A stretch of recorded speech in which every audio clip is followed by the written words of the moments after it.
Então, vamos falar essa semana, a gente lê a Parashá Vaet Hanan, mas na verdade a gente precisa voltar, como a gente não fez semana passada, a aula sobre a Parashá Dvarim, então não dá para a gente entrar direto na Parashá Vaet Hanan, a gente precisa entender um pouquinho da dinâmica aqui do último livro da Torá. A gente tem uma diferença aqui desse último livro da Torá para os outros 4 livros da Torá. O Sefer Dvarim, ele, na verdade, é um livro que durou, em termos de tempo, ele durou só 5 semanas, desde a primeira Parashá, a Parashá Dvarim, até a última Parashá, que é Vezot Abrahá, ele levou 5 semanas, que são os discursos finais de Moshe Rabbeinu. Qual é o intuito? Moshe Rabbeinu, infelizmente, fez o erro de bater na pedra, ele não vai acompanhar o povo judeu na entrada para Eretz Israel, então ele está se despedindo do povo, eles já estão na iminência de entrar na terra de Israel, ele vai começar os discursos finais dele, para quê? Para preparar o povo judeu na entrada da terra de Israel. Então ele vai fazer uma recapitulação dos principais acontecimentos nos 40 anos que o povo judeu ficou no deserto, e com isso ele vai lembrar também muitos erros que o povo cometeu.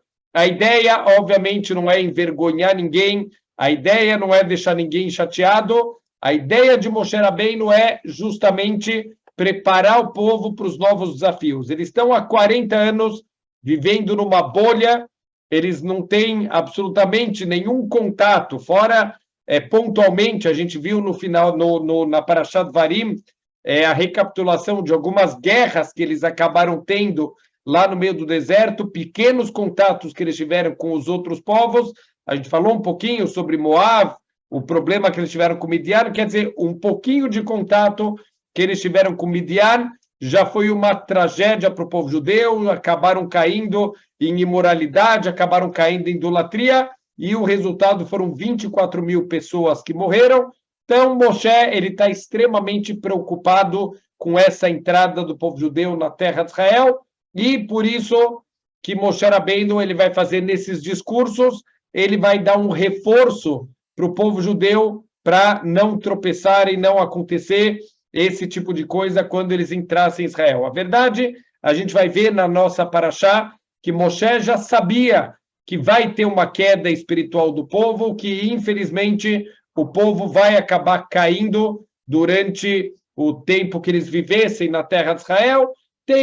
Obviamente, como tudo que a gente faz na vida, no primeiro momento, a gente está super empolgado, a gente tem o frescor, né, da entrada na terra de Israel, da santidade, mas conforme o tempo foi passando, então o povo judeu vai se acostumando com a santidade da terra de Israel, e infelizmente começou uma fase de queda espiritual, e que vai resultar nos exílios do povo judeu, a expulsão e o retorno do povo judeu para a terra de Israel. Depois do arrependimento, Deus vai trazer de volta o povo judeu para Eretz Israel. Então, Moshe, ele vai dar algumas broncas do povo, até mesmo de erros que aquela geração não cometeu. Então, vamos só lembrar a Torá, principalmente o Sefer Bamidbar, que a gente viu, que a gente acabou de terminar, ele é dividido em 2 partes. O Sefer Shemot, ele pega principalmente o primeiro ano da saída do Egito, onde aconteceram erros graves, como o bezerro de ouro. O Sefer Bamidbar, ele começa no segundo ano do deserto, até chegar, infelizmente, no erro dos espiões, que fez com que o decreto de ficar 40 anos totais no deserto, e ele vai fazer um salto de 38 anos. Então, aqui a gente já está no ano 40, já está quase na entrada aqui da terra de Israel. Então, a grande maioria das pessoas não participou absolutamente dos erros que estavam acontecendo. Isso tudo foi para dar um reforço, para ajudar que o povo judeu pudesse se preparar para não tropeçar e não cair nos mesmos erros que as gerações anteriores tinham caído. Então, o povo recebeu isso, mesmo que quando eles começaram a receber as broncas de Moshe, eles poderiam ter se defendido, falou, não, Moshe, não é com a gente, não tem nada a ver com a gente essas broncas que você está dando. Eles não falaram nada, então a gente viu na Parashat Dvarim que no meio da bronca, de repente Moshe interrompeu a bronca e começa a dar uma brachá para eles. Assim está escrito: Hashem Elokei Avotechem, Yosef Aleichem Kachem Elef Peamim, que Deus acrescente para vocês 1000 vezes.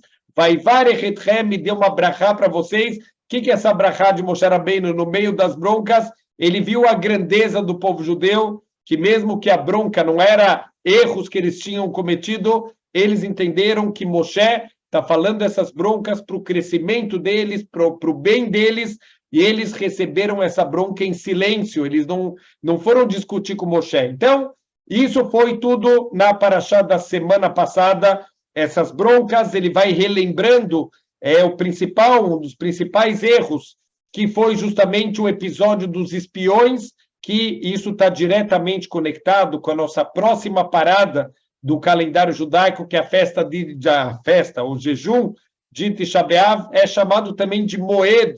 Bezrat Hashem, um dia vai ser uma data de alegria, vai ser uma data de coisas boas.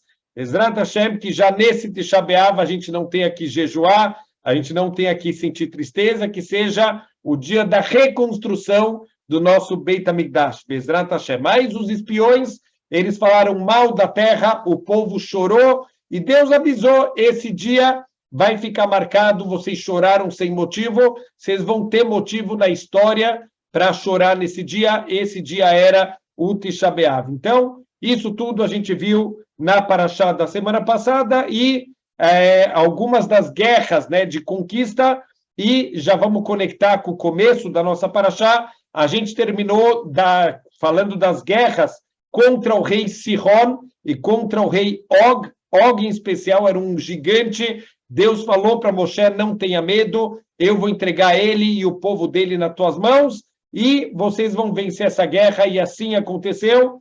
E fala finalmente sobre a herança de Reuven, Gad e metade de Menashe. Eles não quiseram entrar na terra de Israel, preferiram ficar fora, eles tinham muito mais rebanhos, e a gente aprendeu, a gente já falou um pouquinho sobre isso nas parashiot anteriores, o conceito da pessoa que é muito esganada por dinheiro. Eles foram mais esganados na hora de juntar os despojos de guerra, na guerra contra Midian, eles acabaram pegando mais animais que o resto do povo. Isso levou eles a quererem ficar do lado de fora de Israel, que eram planícies muito boas para a criação de gado, e isso vai causar uma queda espiritual. A gente já vai ver isso na nossa Parashá, na Parashá Vayet Hanan. Então, assim terminou a Parashá da semana passada. Vamos já conectar com o primeiro assunto da nossa Parashá, Parashá Vayet Hanan.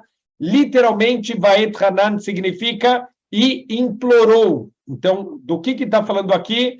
Moshe Rabbeinu, ele mais uma vez vai implorar para tentar entrar na terra de Israel. Deus fez um decreto que ele não pode entrar na terra de Israel. Vayet Hanan, e implorou, a gemátria é 515, o valor numérico da palavra Vayet Hanan é 515. 515 vezes Moshe Rabbeinu implorou para Deus para entrar na terra de Israel. Então, na verdade, toda vez que Moshe percebia que tem alguma possibilidade de tentar anular o decreto de Deus através das filot, isso não é um ato errado, não é uma falta de emuná, ao contrário, isso mostra para a gente a força da tefilá. A tefilá, ela pode mudar decretos, mesmo coisas que foram decretadas no Shamayim, a nossa tefilá tem força de mudar esses decretos espirituais. Então, assim, Moshe Rabbeinu começa a rezar. Por que justamente nesse momento ele volta a rezar para Deus? Como a gente acabou de falar, que teve a guerra no finalzinho da Parashá passada, ele relembrou a guerra contra Sihon e Og e a conquista daquelas terras que já vão ser parte da herança do povo judeu. A tribo de Reuven, Gad e metade da tribo de Menashe, eles vão ficar do lado de fora. Como já é parte das conquistas da terra de Israel, para aqueles que vão ficar do lado de fora, Moshe Rabbeinu entendeu que talvez é um momento de pedir para Deus para poder entrar, já que, entre aspas, começou a conquista de Israel, ele vai mais uma vez tentar pedir para entrar. Deus fala para ele: Moshe, para de pedir. Então, os nossos sábios explicam que se ele tivesse pedido mais uma vez, Deus teria que deixar ele entrar na terra de Israel. A grande pergunta: quantas vezes o povo judeu tropeçou e Moshe Rabbeinu foi lá e rezou? Quando fizeram o bezerro de ouro, ele passou 40 dias no Har Sinai, implorando para que fosse perdoado. Deus queria exterminar o povo judeu, começar um novo povo a partir de Moshe Rabbeinu. A mesma coisa depois dos espiões. Quantas vezes Moshe rezou e Deus escutou as tefilot de Moshe? Por que com ele mesmo Deus não escutou as tefilot? Ele implorou 515 vezes e Deus falou: para de pedir, porque se você pedir mais uma vez, eu vou ter que te deixar entrar. Então, primeiro ponto, olha que incrível, a força da tefilá. Se Moshe tivesse pedido mais uma vez, ele teria anulado esse decreto de Hashem, mas Deus sabia que isso não seria bom. Deus escuta todas as tefilot. Algumas vezes Hashem responde não, só porque ele é o único que sabe o que é o melhor para a gente de verdade. A gente tem uma visão limitada, a gente tem uma visão imediatista das coisas. Para mim, me parece que agora seria o melhor isso, mas só Deus sabe de verdade o que é o melhor. Quantas situações na nossa vida, coisas que pareceram horríveis, na verdade eram brachot escondidas, que lá para frente se revelou a grande brachá, a grande salvação. E o contrário também, quantas vezes na vida, coisas que pareceram serem felizes, serem coisas boas, se revelaram como coisas negativas. Vamos dar um próprio exemplo na Torá, impressionante. O Yosef estava sendo vendido como escravo. Então, se eu olhar aquela cena, se eu tirar uma fotografia, naquele momento, uau, que tragédia, que coisa horrorosa, o Yosef está sendo levado, ele vai ser vendido para o Egito como escravo, que coisa horrível. Na verdade, a gente sabe o final da história. A venda do Yosef foi o que possibilitou que o povo judeu não morresse de fome, quando teve aquela grande fome na terra de Israel. Como o Yosef interpretou os sonhos do faraó e guardou comida para os anos de fome, isso salvou toda a família do Yaakov Avinu, isso permitiu a continuidade do povo judeu. Ao contrário, quando Yaakov se reencontrou com Yosef, ele foi para o Egito. Que momento lindo, que momento maravilhoso, que alegria, o reencontro do Yaakov com Yosef. A gente sabe que aquele era o começo da escravização do povo judeu lá no Egito. A descida do Yaakov lá para o Egito, para o reencontro com Yosef, ele marca o início da escravidão do povo judeu. Quer dizer, quando faleceu o Yaakov e todos os filhos, aí começou a escravidão do povo judeu. Aquela descida do Yaakov era o início do exílio. Então, parecia bom e era ruim. Parecia ruim, no final é bom. Só Deus sabe o que é bom de verdade. Aqui com Moshe Rabbeinu, ele fez o seguinte cálculo. Por que ele não perdoou? A verdade é que ele sim perdoou Moshe Rabbeinu, mas mesmo perdoando Moshe Rabbeinu, Deus não podia permitir que Moshe Rabbeinu entrasse na terra de Israel. Por quê? O que aconteceu na destruição dos nossos dois templos? Deus ele teve uma escolha. Deus, na verdade, fez uma grande bondade, mesmo que, de novo, se a gente olhar a fotografia, parece algo negativo, mas tem uma grande bondade aqui escondida na destruição dos nossos dois templos. O povo judeu tinha caído espiritualmente.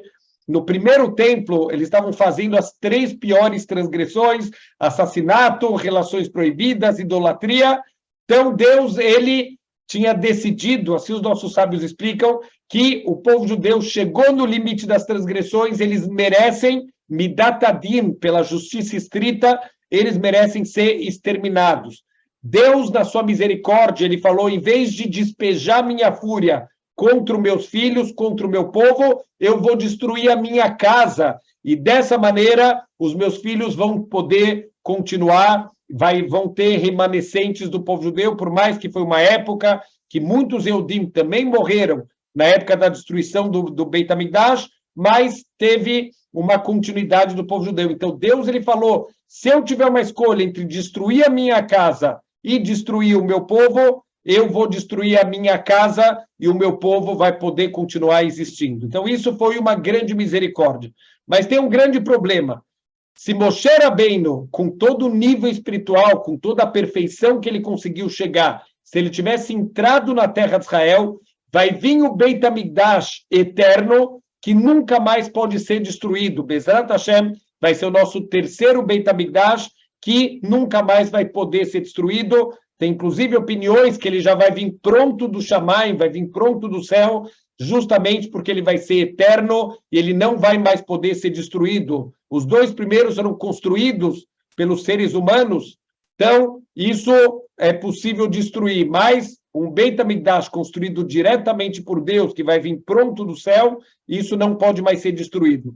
Esse nível de Beit HaMikdash, ele viria para o mundo simplesmente com a combinação da entrada de Moshe Rabbeinu, a santidade de Moshe Rabbeinu com a santidade da terra de Israel, isso traria o nosso Beit HaMikdash. Só que o povo judeu, eles tinham que ter sido elevados a um nível de emuná, a um nível de conexão com Deus muito maior. Isso teria acontecido se ele tivesse falado com a pedra, quer dizer, ia ter sido um grande Kiddush Hashem, uma santificação do nome de Deus. Todo o povo judeu teria se elevado. Tem uma das opiniões que se ele tivesse falado com aquela pedra, todas as pedras do deserto teriam dado água, quer dizer, ia ter sido uma santificação do nome de Deus, o povo ia se elevar espiritualmente e eles iam entrar na terra de Israel num nível de pessoas que podem viver com Beit HaMikdash eterno, eles iam estar num nível completamente diferente. Com o erro de Moshe Rabbeinu, já que ele bateu na pedra e não falou com a pedra, só aquela pedra ela teve água e isso não santificou o nome de Deus. Assim está escrito na Torá. Deus fala explicitamente para Moshe Rabbeinu: você não vai entrar na terra de Israel, já que você não santificou o meu nome. Então isso fez com que o povo não crescesse tudo que eles poderiam crescer espiritualmente. E o que aconteceria se o povo judeu tivesse entrado junto com Moshe Rabbeinu? O Beit HaMikdash eterno teria vindo do céu, mas o povo judeu não tinha chegado no seu nível máximo espiritual, eles iam cair espiritualmente, como aconteceu nas futuras gerações, e Deus nos livre, quando chegasse na época da destruição do Beit HaMikdash, o Beit HaMikdash não ia poder ser destruído e Deus não ia ter outra escolha a não ser destruir o povo judeu. Então, olha que incrível, tudo isso é uma bondade limitada de Hashem.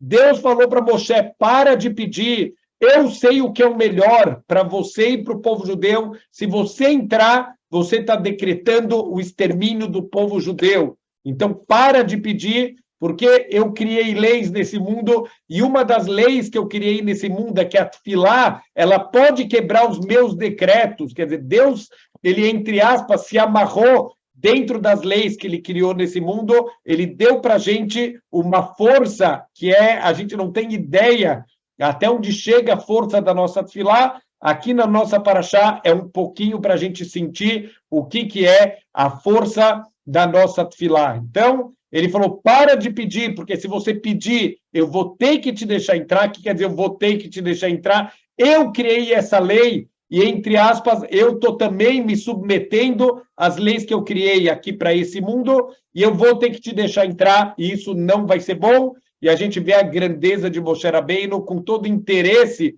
com toda a vontade, com todo o amor que ele tem pela terra de Israel. Ele para de pedir, ele entende e ele para de pedir. Interessante que Moshe lhe falou para Deus: Hashem, eu não quero entrar como líder, deixa o Yoshua liderar o povo, eu só quero entrar na terra de Israel, eu só quero cumprir as mitzvot que tem dentro da terra de Israel, é tudo que eu quero, eu só quero a espiritualidade de Eretz Israel. E eu vou ser sincero, todas as vezes que Baruch Hashem, eu acabei de voltar algumas semanas de Israel, já fazia 10 anos que eu não conseguia ir para Israel, e toda vez, é impressionante, toda vez que eu entro em Israel, eu lembro desse detalhe, que Moshe, quanto ele implorou pelo mérito de pisar na terra de Israel, de caminhar na terra de Israel, de poder cumprir as mitzvot, que só podem ser cumpridas dentro da terra de Israel. A gente tem esse mérito de Baruch Hashem poder visitar e poder muitas pessoas viverem na terra de Israel, essa terra que Deus já tinha prometido para Abraham, para Isaac e para Yaakov. Vamos seguir aqui na nossa Parashá. A Parashá depois fala da proibição da gente acrescentar e a gente diminuir qualquer mitzvah da Torá. E aí vão me perguntar, não, mas e as leis rabínicas? Então, na verdade, a gente não pode acrescentar nem tirar nada do corpo da Torá. Quer dizer, não podemos acrescentar leis falando, olha, a Torá também fala isso e acrescentar uma lei da Torá ou diminuir uma lei da Torá. Não, essa lei aqui já não precisa mais, vamos tirar essa lei da Torá. Por quê?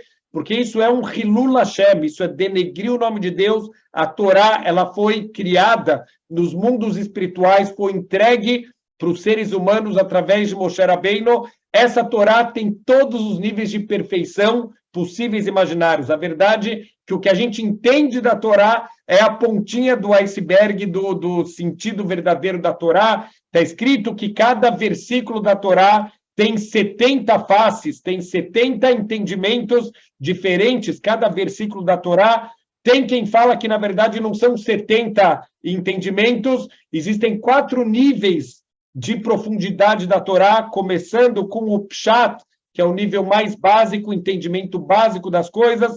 Depois vem o Remes, que já são indicações, já são coisas secundárias, a gente aprende uma coisa de outra. Tem Drash também, que são um nível mais profundo ainda de Drashot, de coisas ainda mais profundas, e o nível mais profundo é o Sod, que é a parte dos segredos.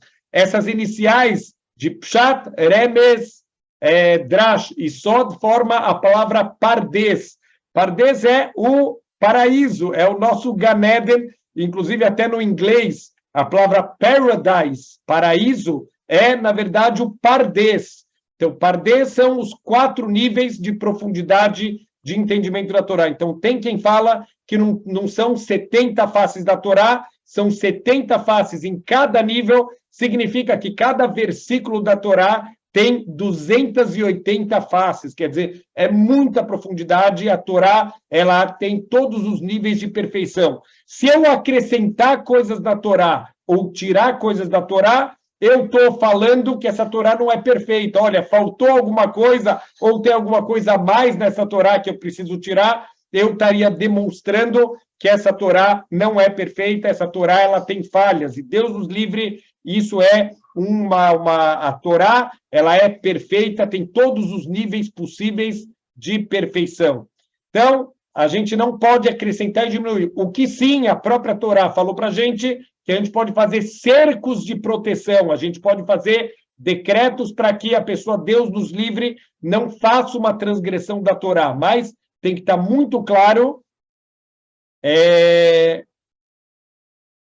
Aqui estão me perguntando uma boa pergunta, eu nunca escutei, se pode ser que tem 70 explicações de cada passuk para cada pessoa, que cada pessoa ela teria uma 70 explicações de cada passuk. A verdade é que toda a nossa vida talvez um conceito um pouco mais moderno, mas que isso já era conhecido, com os computadores ficou mais fácil, que é o conceito dos códigos ocultos da Torá. Isso faz com que a Torá seja infinita, que você pode ler a Torá de trás para frente, saltando palavras, saltando letras.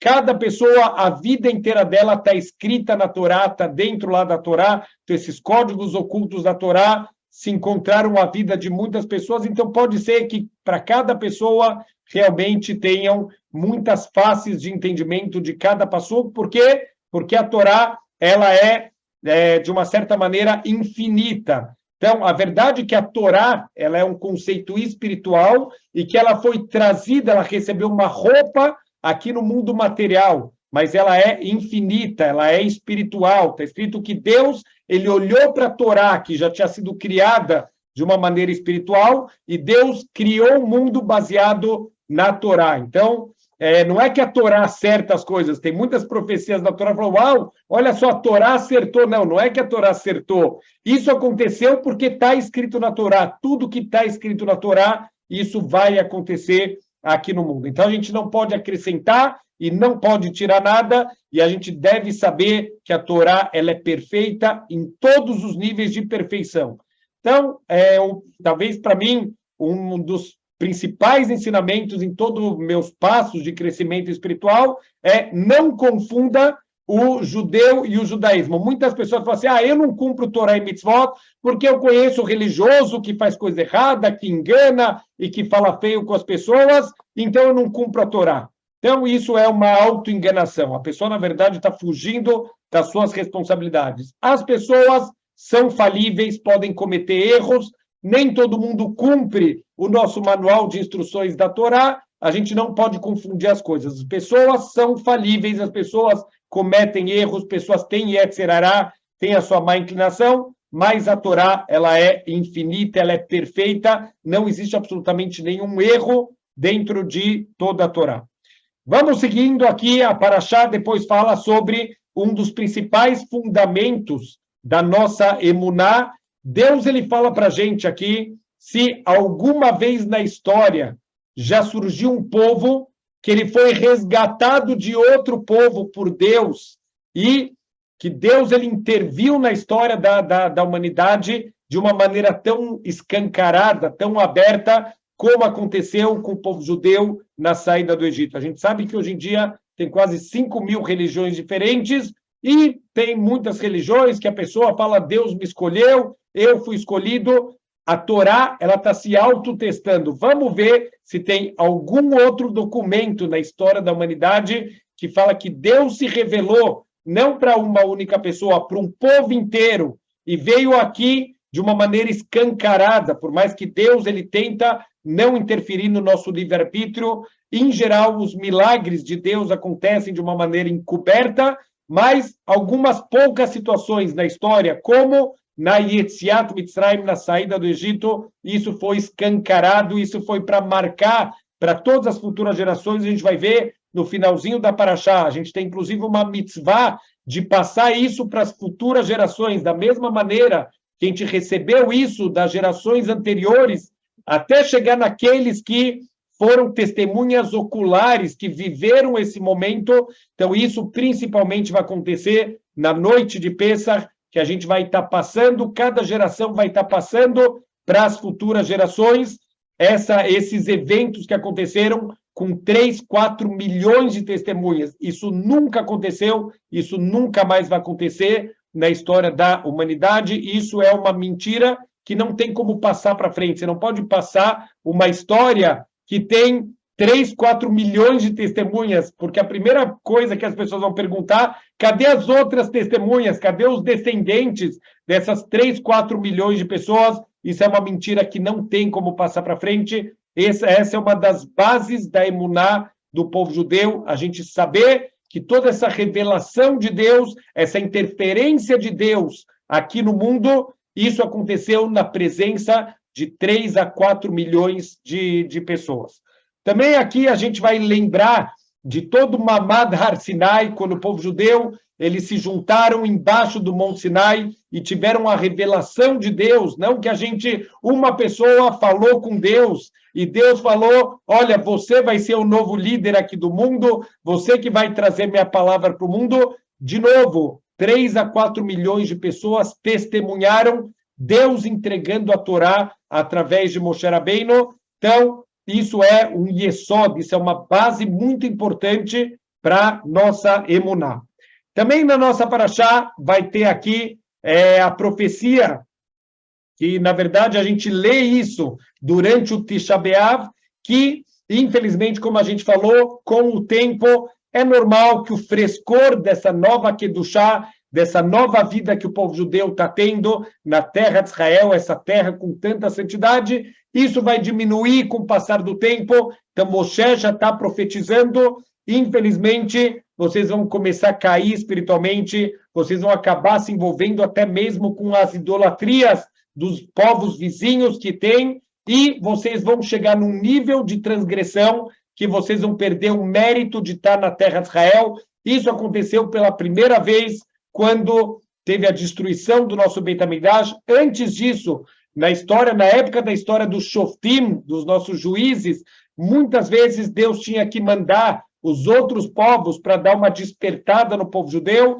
Isso na época que ainda tinha o Mishkan, não tinha nem o Beit HaMikdash. O primeiro Beit HaMikdash foi construído algum tempo depois, na época de Shlomo Amelech, filho de David Amelech, e o nosso Beit HaMikdash, ele infelizmente foi destruído pelos babilônios e começou o primeiro exílio do povo judeu. Então, Moshe, aqui ele já está profetizando que a gente vai ser exilado, a gente vai ser expulso por não cumprir a Torá de Hashem, mas a boa notícia é que Moshe também profetiza o processo de tchuvá, o processo de retorno espiritualmente e fisicamente para a terra de Israel, e Baruch Hashem, isso a gente viu acontecendo depois da festa de Purim. O povo judeu teve o mérito de voltar para a terra de Israel, de reconstruir o nosso Beit HaMikdash. O Beit HaMikdash durou mais 420 anos, e infelizmente, de novo, o povo judeu caiu. Dessa vez foi muito mais grave, de certa maneira, porque começou com ódio gratuito. Então Deus ele já demonstrou, a gente falou um pouquinho na guerra de Midian, como Deus odeia o ódio gratuito, e até hoje, quase 2000 anos, a gente ainda não teve o mérito de voltar para a terra de Israel. Significa, ainda não conseguimos fazer tchuvá. Quando a gente consertar o ódio gratuito, principalmente cuidando do Lashon Hará, Bezrat Hashem já está profetizado, Moshe na nossa Parashá, e essa é a leitura que a gente vai ter, a leitura da Torá no dia de Tisha B'Av, que a gente vai voltar para a nossa terra, a gente vai ter o mérito de ver a reconstrução do nosso Beit HaMikdash. Depois disso, a Parashá vai falar sobre as cidades de refúgio. A gente já falou sobre isso. Por que aqui Moshe Rabbeinu ele vai voltar para esse assunto?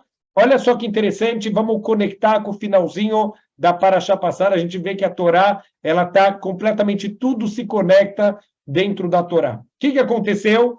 A gente explicou que uma pessoa que mata de uma maneira não intencional, essa pessoa, ela também é cobrada por Deus. Por mais que ela matou de uma maneira não intencional, ela não teve o cuidado com a vida do outro, ela talvez poderia ter checado um pouco melhor. Qual que é o exemplo clássico da Torá? A pessoa que está cortando madeiras com machado e quando ela faz o movimento para trás, a parte de ferro do machado se desconecta do cabo de madeira e mata uma pessoa, um outro lenhador que está cortando madeira atrás. Se você tivesse consciência do valor de uma vida, você teria checado o teu machado, você ia ver se está bem preso, você ia levar em consideração que quando você faz esse movimento pode machucar uma pessoa, você teria sido mais cuidadoso. Ou hoje em dia, isso na prática, seria uma pessoa que dirige de uma maneira desleixada, com uma alta velocidade, ou depois de beber, ele vai pegar um carro, ele está assumindo o risco de matar uma pessoa. Então, aqui a Torá está mostrando que ele é chamado de Rotzeach, ele é um assassino, é não intencional, mas ele tirou uma vida por um descuido que ele acabou tendo, por uma falta de valorização da vida de uma outra pessoa. Então, essa pessoa ela vai para cidades de refúgio, são 6 cidades distribuídas, 3 fora da terra de Israel e 3 dentro da terra de Israel, e a pessoa que ela matou de forma acidental, ela corre para essa cidade. Por que ela tem que correr para uma dessas 6 cidades? Porque os parentes da pessoa morta, eles podem matar esse assassino. Então, eles podem, no momento de desespero, eles podem querer agora fazer justiça com as próprias mãos, e a Torá permite que essa pessoa mate o assassino se ele estiver fora da cidade de refúgio. Seria, entre aspas, mas os meus alunos falaram que é o PIX do pega-pega. Lá, ninguém pode encostar. Quando essa pessoa entrou na cidade de refúgio, ele está intocável. Ninguém mais pode tocar nele. Se alguém fizer algum mal para ele, aí sim a pessoa é considerada um assassino e teria a pena de morte. Mas se ele pisar do lado de fora, ele pode ser morto por algum familiar da pessoa que foi assassinada. Essa pessoa, na verdade, vai ter que ser levada para um julgamento para checar se realmente a morte foi acidental. Muita gente pode querer ser malandra, ele já queria matar alguém, já é alguém que ele odiava, e ele finge, ele faz uma simulação que foi um acidente. O Beit Din vai averiguar, o tribunal vai ver em que condições ele matou, se era alguém que já tinha um ódio anterior, para ver se realmente foi uma morte acidental, uma morte não intencional. Se realmente foi a morte acidental, essa pessoa era levada de volta para a cidade de refúgio e ele tem que ficar lá até a morte do Cohen Gadol. O que adianta ele ficar na cidade de refúgio? Então, na cidade de refúgio é uma das 48 cidades onde morava a tribo de Levi. Todas as tribos receberam territórios, cada tribo tem seu território muito bem definido, menos a tribo de Levi. A tribo de Levi recebeu cidades espalhadas por toda a terra de Israel, 48 cidades. Entre as 48, 6 são as cidades de refúgio. Essas cidades têm que estar muito bem indicadas, muito bem sinalizadas, com os caminhos desobstruídos, para esse assassino não intencional poder correr rapidamente para se refugiar nessa cidade. Então, essa convivência que a pessoa vai ter com a tribo de Levi, que é a tribo mais elevada espiritualmente, que se dedicam para a Torá, para o aprimoramento do caráter deles, essa pessoa vai consertar o que estava de errado na alma dele. Se ele foi escolhido por Deus como um emissário para causar morte de alguém, significa que tem um conserto espiritual necessário na alma dessa pessoa, e essa convivência com a tribo de Levi, isso vai ajudar ele a consertar. Quanto cada um precisa de conserto, só Deus sabe isso, e isso vai estar relacionado com quanto tempo a pessoa vai ficar na cidade. Como ele tem que ficar até a morte do Cohen Gadol, tem gente que vai ficar uma semana, tem gente que vai ficar um mês, tem gente que vai ficar 50 anos lá dentro, tudo isso de acordo com os cálculos perfeitos do Criador do mundo. Por que volta aqui de novo esse conceito das cidades de refúgio? Porque a gente falou, 3 ficavam do lado de fora e 3 ficavam do lado de dentro. Por que precisa de cidade de refúgio do lado de fora e do lado de dentro? 3 para as 2 tribos e meio que estavam fora, Reuven, Gad e Menashe, e 3 para o resto das 9 tribos e meia que estavam dentro da terra de Israel. Então, aqui a primeira pergunta, a primeira coisa óbvia que chama a atenção, espera aí, a proporção está horrível.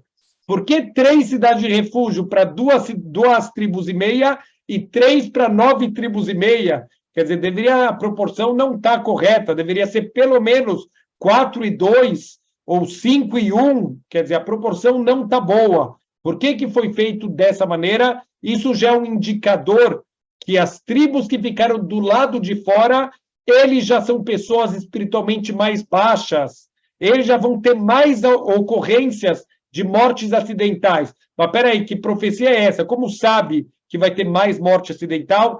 Quanto mais a pessoa está espiritualmente elevada, ele toma mais cuidado com a vida do outro. Então, quer dizer, ninguém sabe que vai ter uma morte acidental, mas se eu sei de uma sociedade que vive de uma maneira espiritualmente baixa, com certeza essas pessoas não são cuidadosas com a vida dos outros e vai acabar tendo consequências, vão ter mortes acidentais que são causadas por descuidado, a pessoa não se cuidou, a pessoa foi imprudente, a pessoa foi negligente na forma dele fazer as coisas, e isso tirou a vida de uma outra pessoa. Então, isso é mais uma prova. Reuven e Gad, eles começaram a cair espiritualmente, eles começaram a ir atrás de cada vez mais riquezas, eles chegaram ao ponto de pedir para Moshe Rabbeinu, deixa a gente entrar, a gente vai entrar para conquistar a terra junto com as outras tribos, mas do lado de fora a gente precisa antes construir lugares para os nossos animais e casa para os nossos filhos. Eles inverteram a ordem das prioridades. Primeiro eles pensaram nos animais, quer dizer, no dinheiro deles, e depois eles pensaram nos filhos. Moshe corrige eles, olha, fiquem aqui, construam casa para os filhos de vocês e abrigo para os animais, e depois vem lutar junto com o resto do povo para conquistar. Ele inverte a ordem para mostrar, olha o nível de vocês estão preferindo dinheiro do que os filhos de vocês, e isso vai se refletir em todas as coisas que acontecem. Outro ponto interessante também, que está escrito na nossa paraxá, as cidades de refúgio, elas só estão valendo como PIX, como lugar para se refugiar, quando as 6 estiverem prontas. Enquanto as 6 cidades não estiverem prontas, não está valendo como refúgio ainda. Então, o que adiantou Moshe Rabbeinu construir as 3 cidades do lado de fora, se não está valendo nada enquanto não construir as 3 cidades do lado de dentro? E a resposta é o conceito da zrizut, agilidade.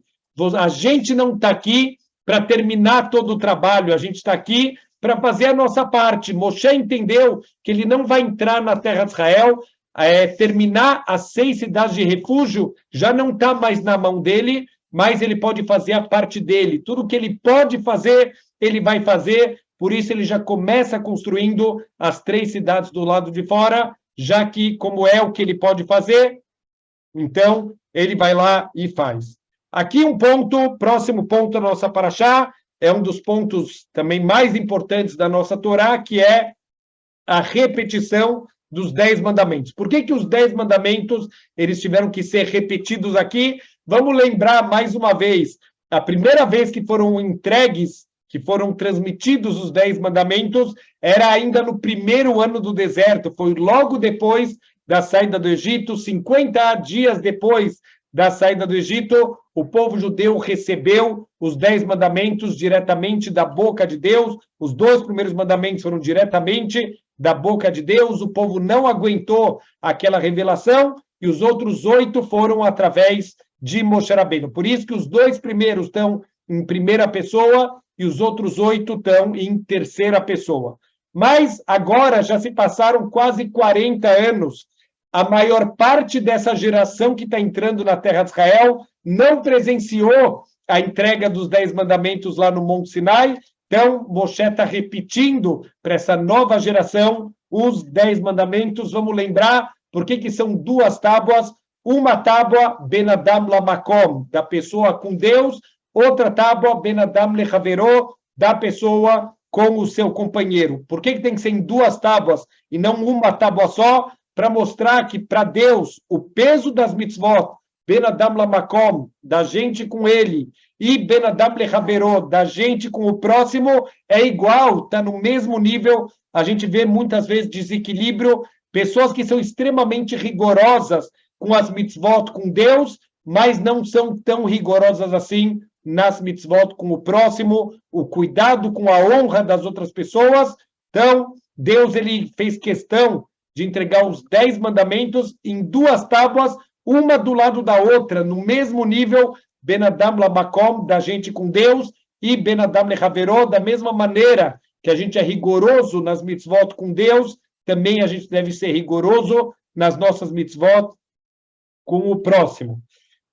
Mais um assunto da nossa paraxá também importantíssimo, talvez a nossa maior demonstração de emuná, que é o Shema Israel, justamente o primeiro parágrafo do Shema Israel, Hashem Elokeinu, Hashem Echad. Não faltam histórias incríveis de momentos que a pessoa estava em perigo e o Shema Israel, ele salvou a vida dessa pessoa. Tem uma história que me marcou muito quando eu escutei nas guerras das Malvinas, da Inglaterra contra a Argentina. Então, tem um argentino que está indo para a guerra, muito afastado de Torá e Mitzvot. Ele tem um outro companheiro que está indo para a guerra, também é Yehudi, uma pessoa um pouco mais religiosa. E, quando eles estão no avião indo lá para a batalha, essa pessoa não religiosa fala, olha, eu não sei rezar, me ensina a rezar. E o religioso fala, olha, te ensinar agora a rezar é difícil, mas eu vou te ensinar uma fórmula mágica para a gente pedir ajuda para Deus quando a gente precisa, e ensinou para ele o Shema Israel, é o que dava tempo de ensinar lá no caminho, e esse homem aprendeu a fazer o Shema Israel, esse rapaz, era um rapaz jovem, e quando ele está no meio da guerra, aquela guerra violentíssima, ele vem dos amigos caindo, e chega um momento que ele é perseguido por um inglês, ele tropeça, e o inglês vem com a arma já pronto para matar ele, e ele fecha os olhos, ele faz o Shema Israel, a única reza que ele sabe fazer, Shema Israel, Hashem Elokeinu, Hashem Echad, e ele abre os olhos já esperando o tiro que vai acabar com a vida dele, e de repente quando ele abre os olhos ele vê o inglês, ele está chorando. Então o inglês, ele tira uma Magen Davi, aquele inglês era um soldado judeu também, ele fala, levanta e corre sem olhar para trás. E o Shema Israel salvou a vida daquele Yehudi. Então, é uma das maiores demonstrações da nossa emuná em Hashem, que Hashem, ele é errado. Tudo que acontece é mão de Hashem. Hashem é um só, não tem nenhuma outra força fora o Criador do mundo. E dentro do Shema Israel, a gente também fala da importante mitzvah de mezuzá, de colocar uma mezuzá nas nossas portas, a mitzvah de tefilin também, de escrever essas palavras no batente da nossa porta, no tefilin, que a gente vai colocar na cabeça e no nosso braço, como uma coroa que a gente está vestindo para se conectar com Hashem. E a Parashá, ela vai falar sobre os perigos depois, os perigos da prosperidade. Moshe, ele está muito preocupado, o povo judeu está saindo de dois extremos. Eles estão vivendo como escravos no Egito, eles não têm comida, eles não têm nada, estão com uma vida terrível, e, de repente, eles vão entrar na terra de Israel, Eretz Zavat Halav Udvash, a terra onde flui o leite e o mel, eles vão ter fartura, eles vão ter brachá. A gente tem duas opções. Quando Hashem manda brachá na nossa vida, eu posso usar essa brachá para canalizar, para cumprir as mitzvot, cada vez com mais embelezamento. Quando a gente vai comprar os arbat aminim de Sukkot, tem vários tipos. Tem quando a gente vai num shuk, lá no mercado que está vendendo os arbat aminim, tem várias mesas. O que são essas mesas diferentes? A qualidade do etrog. Tem dos etrogim mais simples até o mais meudarim, mais bonitos, mais completos. Usa o teu dinheiro, usa teu sucesso para Baruch Hashem fazer as mitzvot de Hashem cada vez mais bonitas. Você vai acender a Hanukkah, acende numa Hanukkah de prata, vai fazer as mitzvot, compra o etrog meudar, compra o lulav meudar, o mais bonito que você encontrar, embeleza as mitzvot de Hashem, usa o teu sucesso, o teu mundo material para canalizar para o espiritual. Ou Deus nos livre, a gente tem a possibilidade de deixar o sucesso subir na nossa cabeça e a pessoa, ela cair numa dos piores tipos de idolatria, chamado egolatria, a idolatria de si mesmo. A pessoa, ela achar que todo o sucesso que eu tenho é o meu esforço, é a minha inteligência, e ele acaba tirando Deus do cenário, como se ele conseguiu, ele que fez as coisas acontecerem. Então, Moshe está chamando a atenção, vocês estão saindo de um extremo para o outro, da pobreza extrema para uma vida de fartura, uma vida de tranquilidade. Tomem cuidado para não se seduzir aqui pela riqueza, pelo mundo material, e não acabar se afastando dos caminhos corretos.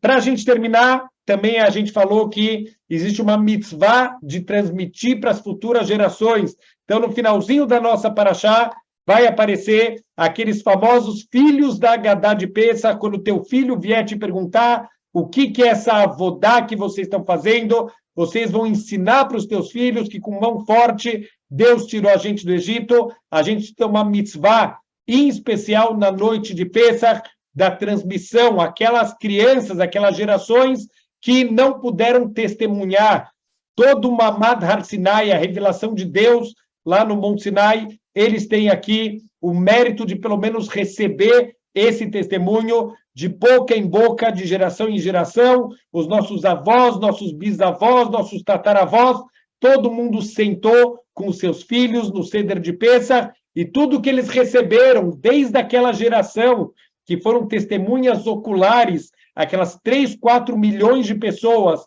que viram a revelação de Deus, passaram para os seus filhos, e isso chega até a nossa geração, e a gente tem obrigação de, Bezrat Hashem, passar isso para frente. E o último assunto aqui da nossa paraxá é uma advertência contra a assimilação quando eles entrarem na terra de Israel. Então, depois de sair um pouco aqui do foco principal, que é a preparação para a entrada, quer dizer, Moshe lembrou dos 10 mandamentos do Shema Israel, mas no finalzinho Moshe ele retoma o ponto principal, que é a preparação, os cuidados. Vocês estão há 40 anos numa bolha, vocês vão voltar para a vida normal, vocês vivem uma vida de milagre, a comida cai na porta de vocês, o poço de água acompanha vocês, a roupa cresce com o corpo, acabou. Vocês vão entrar agora numa vida normal, uma vida sem milagres abertos. Não pode falar uma vida sem milagres, porque tudo é um milagre, mas sem milagres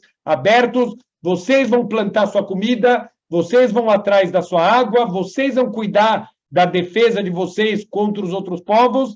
Então, toma cuidado, essa transição pode causar muitos problemas, vocês vão começar a ter contato com os povos idólatras, com os povos imorais que vivem em volta da terra de Israel. Tomem cuidado para que esse contato não faça vocês caírem espiritualmente. Então, é proibido fazer paz com os habitantes da terra de Israel, a não ser que eles recebam sobre si as 7 mitzvot de Bnei Noach, e uma delas é que eles abram mão das idolatrias. Um povo que faz idolatria, é proibido fazer um tratado de paz com eles. Por quê? Porque Moshe e Deus sabe que se a gente tiver contato com eles, a gente vai acabar sendo influenciado. E a nossa parashá termina falando sobre a recompensa e os castigos dos tzadikim e dos rechaim. A parashá ensina que os rechaim, eles já vão receber todas as bondades que eles fizerem na vida. Eles já vão receber nesse mundo e não vão ter direito ao mundo vindouro, mas os tzadikim, eles vão passar por dificuldades, eles vão ter testes nessa vida, mas a recompensa verdadeira para eles vai estar guardado, Bezrat Hashem, para o mundo vindouro. Não tem pagamento de mitzvot nesse mundo para os tzadikim, porque o pagamento para os tzadikim é infinito, não tem como no mundo material, que é algo finito, Deus ele pagar uma recompensa que ela é infinita. Shabbat Shalom.